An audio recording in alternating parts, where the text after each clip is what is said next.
Policeman O'Brien folded the paper and poked it playfully under the arm of a small boy that was passing. That boy was named Johnny, and he took the paper home with him.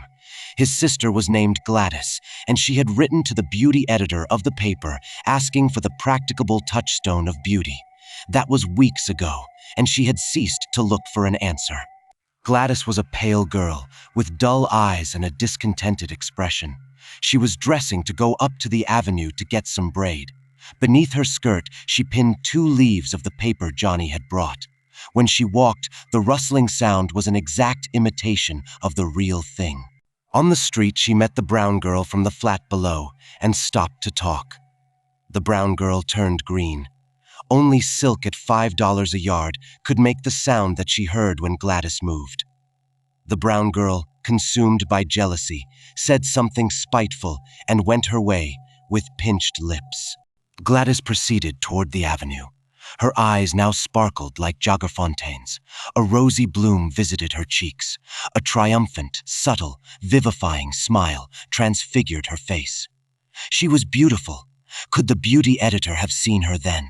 There was something in her answer in the paper, I believe, about cultivating kind feelings toward others in order to make plain features attractive.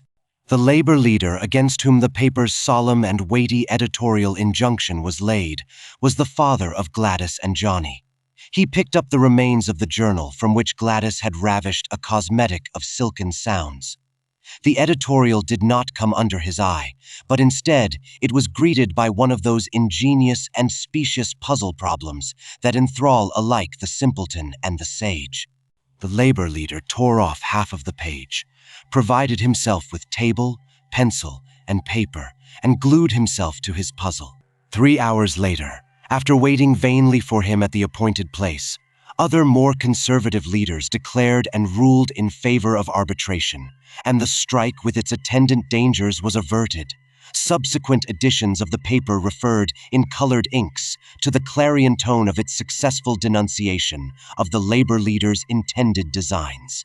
The remaining leaves of the active journal also went loyally to the proving of its potency.